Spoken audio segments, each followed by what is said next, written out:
fact that they are truly an independent country. So it's not a question about if, but when they will collapse, when North Korea will collapse.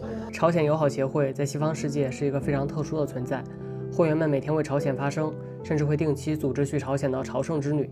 在西方媒体的宣传之下，大众普遍认为其是一群被朝鲜宣传机器洗脑了的愚蠢白左，也有一些人觉得他们是为了钱不择手段的骗子。他们到底是一群什么样的人呢？为了探明真相，我向10多个国家的朝鲜友好协会发去了邮件，最终瑞典协会的负责人联系到了我，表示愿意接受采访。非常荣幸的是，这几年他们拒绝了无数次大媒体的采访邀约，我这个4万粉丝的小 UP 主能联系上他们，属实走了狗屎运。所以我希望各位笔友们无论立场如何，请理性看待本期视频。也许你不认同他们的做法或者观点，但是他们的声音也许正是当今信息极化世界中最矛盾也是最值得被倾听的声音之一。这里就是我们等会儿要见面的地方，非常宁静的一个小镇子。很难想象一个住在这儿的人会对朝鲜有那么深的感情，它到底是何方神圣？走，让我们去一探究竟。I've always wanted to visit North Korea, but it seems that they closed their border, right? Yes, for the moment it is closed, but that was since COVID. But I have heard that some YouTubers have gone to North Korea to take part in a marathon, right?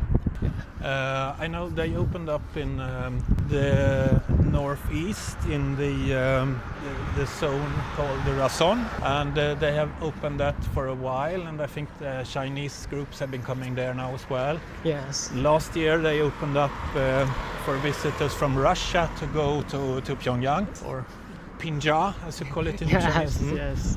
And now they have accepted visitors for this marathon, and there will be another marathon in, I think, in August or September, where they will accept visitors again. Okay. This is a cafe. Okay, let's go. Since most of B friends don't know you, could you introduce more about yourself, like your interest, main job, or stuff about yourself? Yeah. Yes, sure. My name is Daniel, and I'm working as an electronics engineer. But since I was like in my teens, I got more interested in the world. At that point, I joined the Swedish-Korean association. That is one part of my interest for the world. And how many years have you been doing this? For myself? Yes. Well, since I was like in my late teens, so almost 25 years now. 25 years. Oh, that's so impressive. I mean, it has been during these years a very interesting development. I mean, when I first got interested in Korea, it was a very hard situation for them in the 90s with the problems they had with disasters and the political situation. And at that point in time, I mean, if you listen to media in the West in Sweden, then they were saying that, oh, it's not a question about if, but when they will collapse, when North Korea will collapse. And when I started to dig into this, I realized that probably they will not collapse after all. And now, during the years I've been interested in this, I've followed it, and I can say that they have evolved stronger and stronger. And now nobody is talking about that they will collapse. That narrative is totally gone now, because it's obvious that their economy is much, much stronger and that they have political stability. So during these years I've been interested in it, it has been very, very interesting to follow.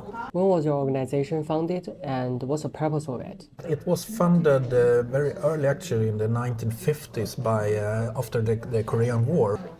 There was a woman who was a doctor. She went as a volunteer doctor to that war, and she discovered many atrocities committed by the United States and the puppet forces in South Korea. And when she came back to Sweden, she started this organization to raise awareness about what happened, and also raise awareness about Korea in general. And then it evolved. Those who were members at that time were very active in trying to get Sweden to establish diplomatic relations with the DPRK. Okay. And we actually managed that task. But all this time the association has been independent totally of the government, and we have never received any money or so from the government or any of these institutions. Do you know Alejandro, the one who founded the cafe and tries to sell weapons to North Korea? Alejandro Caudibenos. I have never met him. I realize he's a very controversial figure, and I communicated a little bit with him many years ago, and already at that point I realized that perhaps this man is a little bit hard to work with, so to speak. He also has obviously an international spirit, and he is very appreciated in the DPRK for the friendship work that he does, and he has been doing for many years. I mean, power corrupts, power influences you, and he has built this organization where he is in power of it. And I think maybe this power has gone to his head to some extent. But I think I'm convinced that his main motive is this international spirit, as you call it. I think he is a friend to the DPRK. But no, I've never met him, and our association has no connections to him either. How many people are there in your group? We are a few hundred members. Few hundred members. All Swedish?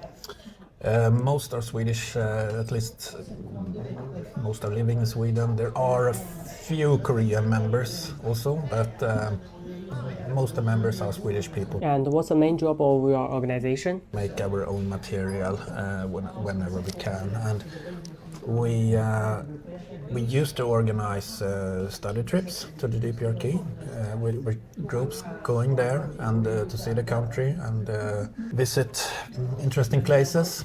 And when we had this trip, we also tried to do some journalistic material to publish in our magazine. Now, since COVID, we have not been able to go there, unfortunately, so we feel that it's hard to get the very interesting material ourselves, so we have to rely a lot about what others write. As someone of your organization and speaks for North Korea, have you ever felt under government surveillance, or did they put you on a special watch list? I don't know. Maybe, you can never know. There's a saying that if you call the Secret Service and ask them whether you're on the list, then they will always answer yes. Because if you were not on the list before, then you are on the list now because you called. Okay. What about Pyongyang? Do they know the existence of your organization?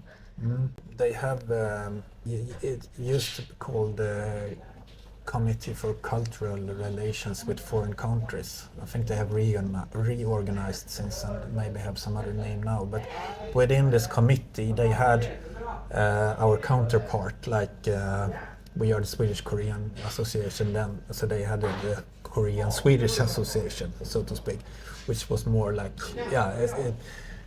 subdivided under this governmental cultural committee. And within this association, they had people, they have people who are interested in our country, in Sweden. Their embassy here, so they have some schooling in our language and so on, and if you're interested in Sweden, then you can join this association. But I mean, our association is completely independent, and theirs is subordinated to this governmental body, so it's a bit different. But we still have connections between us, and when we go there for like study trips, which we did before COVID, then these people were our counterparts to come and they took care of us and show us their country. Do you think they joined the organization for their own interest or curiosity, or just the government's mission? I think it's both. I mean, they have their own interest and curiosity, but then obviously it's a job as well. So they pursue this path for their career based on their interests. So it's an official job for them? Well, it's not official job to be member of their Korean-Swedish Association, but they have probably official job at this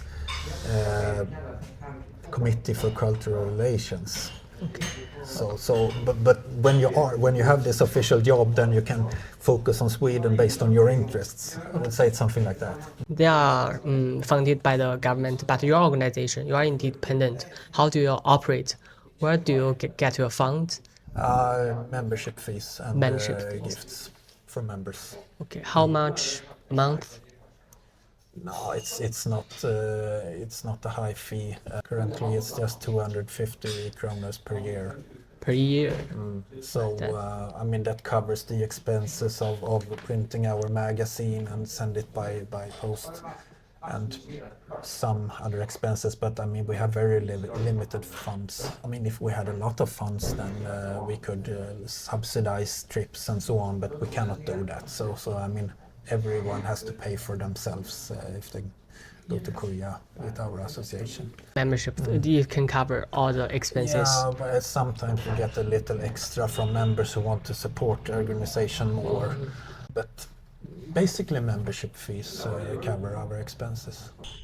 Has anyone ever tried to infiltrate your organization, especially those who are hostile towards the DPRK? Not really. I mean, this Danish guy who is the mole, he is infiltrating first is in the Danish organization, which is not KFA, it's like our organization, Yes. It's an independent organization. And then he goes on to this KFA because he wants to get close to this Alejandro Caudebenos and he wants to make something rude about him because he thinks that KFA is the key for him to get some access to something forbidden or whatever about North Korea. If someone were to go into our organization with that purpose, then they would not really be able to do something because we don't have any official connections in that way.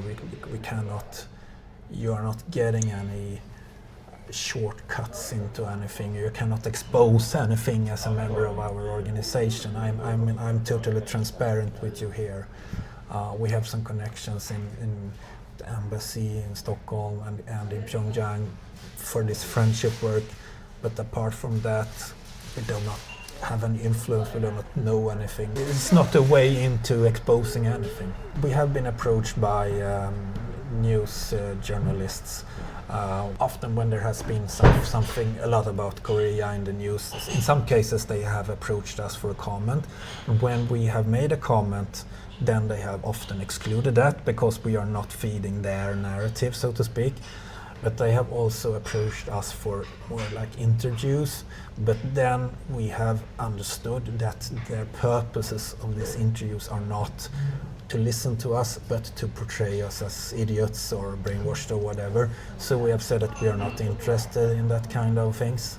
So we have turned down several interviews over the years. And then I'm talking about major television show. They are brainwashed by their own narrative. I was there in the first time in 2007, and then I went there again in 2011. And since then I have not been there, so it's time to go there again soon. What's your first impression of the country? The first time I had obviously read about it a lot before I went there, so I to some extent know what I was going to expect. Well, when I first went there, I went by train from China, from Dandong, and then over the bridge to the DPRK. When I came to the DPRK, then I saw this country, and it was very overwhelming because it's very different from my country. And when you go into that part of the country, you go to a town called Sinuiju, I think, just opposite the river from Dandong, and that is a relatively underdeveloped part of the country, and you obviously see that they struggle with development. They were growing crops everywhere. That was in 2007, and then obviously they had the problems with natural disasters in the 90s and the scarcity of food, and that was very obvious. And then when I came to Pyongyang, it was more normal impression. It's a big city, but at that point in time it was not that much traffic on the street, so that was of course very obvious and different from what I was used to. When I went there again in 2011, the traffic situation had improved a lot, I would say, and also it was the Pyongyang was much more tidied up, and they have added a lot of light. It was around this period in time when the LED lights really got cheap. So probably they bought a lot of LED lighting from China and lit up all the town. In 2007 it was still quite dark because they had a lack of energy. Well, obviously if you look what's happening now, you can see pictures what they do now. They are building new areas in Pyongyang with very nice apartment buildings and so on. So obviously Korea is becoming a very different place from what it was when I was in it. It should be pointed out that there was an agreement between the DPR Korea and the United States that the DPR Korea, they were supposed to dismantle their nuclear power plants in exchange for a new type of nuclear power plant that you could not collect this material for weapons grade nuclear bomb. And until that plant was built by the United States committed to deliver oil to the DPRK so that they could power their plants by oil. But the United States, they never fulfilled on these promises. So Korea, they had dismantled their nuclear power plant and they had no oil. So they had a very big lack of electricity at that point. I admire them as a country where they have their own political and economic system, where they are free to develop independently. They are not controlled by any other state, but they have their true sovereignty.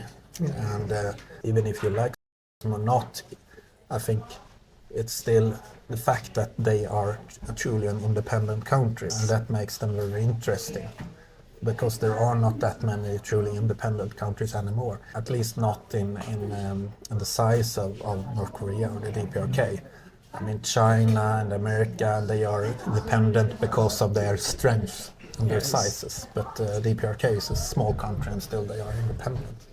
So I think that's the main point of my interest for the country. And what is your opinion on Juche ideology? Juche ideology, that was developed first by Kim Il-sung, and then it was further developed by Kim Jong-il, and to some extent by Kim Jong-un. And I think this is an evolving ideology that was based in Marxism-Leninism, but then due to the needs in Korea, they adopted Marxist-Leninism in another way, invented parts of this huge ideology to build their own ideology that was more adapted to the situation in Korea. Yes. And this makes it, of course, very unique. And as a person in Sweden, it's hard to understand all the aspects of Juche ideology.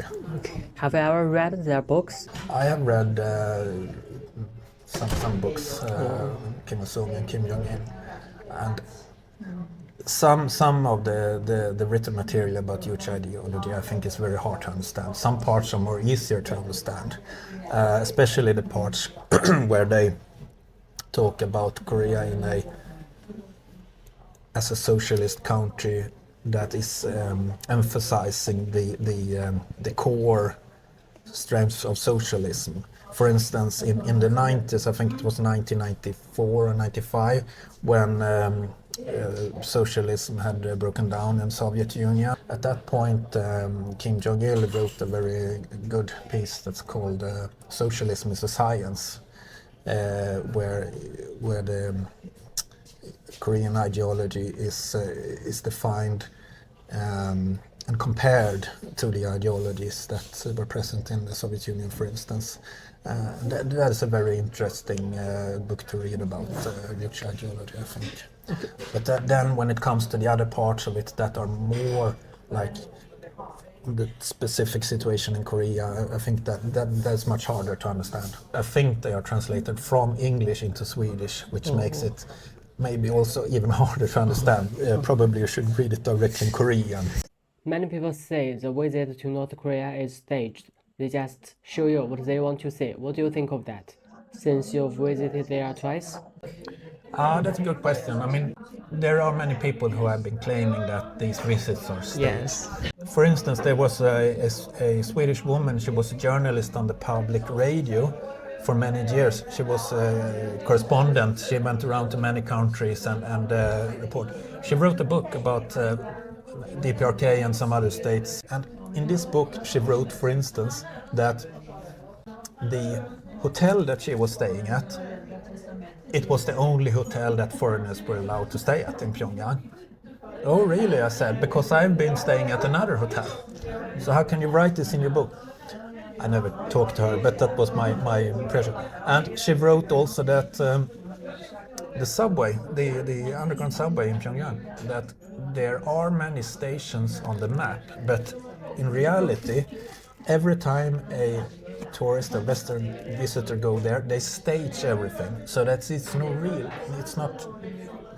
no real subway. It's not existent. It's just a stage act, and there are only 2 stations.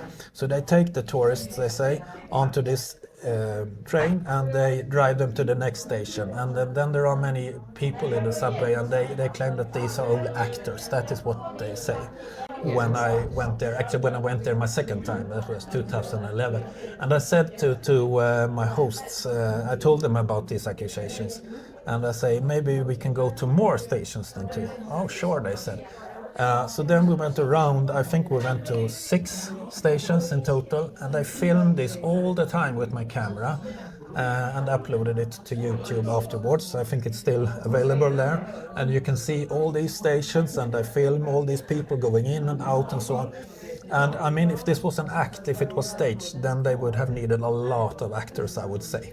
So, I mean, if you can debunk these myths so very easily about subways, about hotels, then yeah, well, maybe look at the rest they are saying.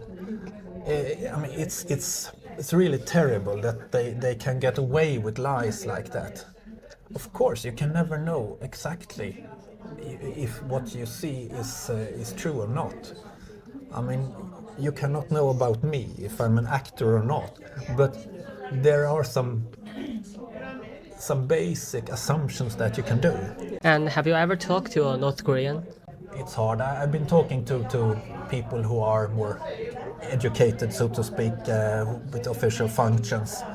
But again, it's very hard to talk to someone just randomly, and that's a problem. What do you think of them, the educated ones? Those I have met, they are very, very talented, very intellectual. You immediately understand that they have a very, very good school system, and that's obvious when you are there, and if you visit like schools, primary schools, and so they focus a lot on good education for children and young adults, and the people they educate, they get to be very talented within their fields. And I met people coming from the DPRK to Sweden on official trips, because they have their embassy here, and they have some exchange within both cultural and economic field. And these people are always so very, very smart. There is this Chinese content creator on Bilibili, born in North Korea. What he says really doesn't line up with what you've been telling me. Kind of feels like things go south between your versions. What do you take of that? I think that if you compare it 20 years ago to now, I think and I hope that the situation has improved a lot. But still, I mean, it's still a big country. They are, I think, 24 million people or something like that. And they have a small GDP compared to many other countries, so not everyone has maybe the best life, but I think that is also the situation for every country. That there are people who live a good life, and there are people who maybe not live as good life as they should have wanted. Then you can say that DPRK is a socialist country, and so everyone should have a good life. And yes, they should have a good life, but they have not reached the communist state or what you would like to call it, where they have total equality. They do not have that. It's a fact. So obviously, not everyone has a perfect life, and maybe he was one of those who were unfortunate. I don't know. Some people believe that your organization and the content creators who speak positively about the regime are being paid to promote propaganda and improve its image. What's your take on that? I have not heard about them paying anyone like that. But I mean, these people who went there and filmed, I've heard that many did also very rude videos. Rude? Not friendly videos. Okay. So maybe that were both situations, that you could see both videos with a good content about the country, but also bad content. I don't know. I don't think that the government has any connections or like that. No. When we make videos and so on, it's the way it works is that you need many viewers. So often you need to have some angle, right? But all this where you try to portray something without prejudices, without the narrative from the beginning, maybe these videos are not so interesting for to get many viewers. So that's why you don't see them. So I mean, I respect the opinion of everyone, but I don't think there is a reason to be rude to any country or any other people. We should respect that there are many different systems and that the different opinions and traditions. Yes. Have you ever thought about settling in North Korea? Well, that's an interesting idea, but I think for me that would be very hard, obviously, because first of all, I don't speak the language, and I'm raised in a very different political and economic system, so I think it's very hard to adapt and settle there, actually.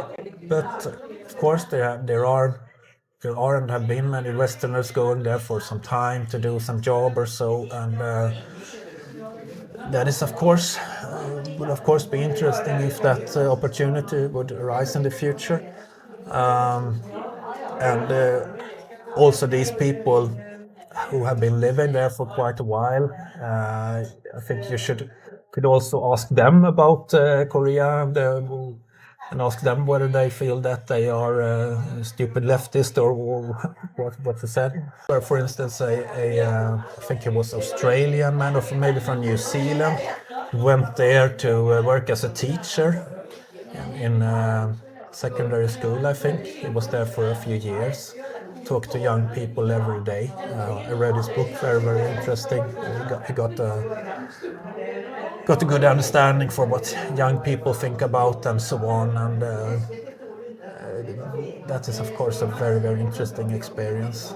And he was after these years, he was very positive to the country and appreciated the system and so on.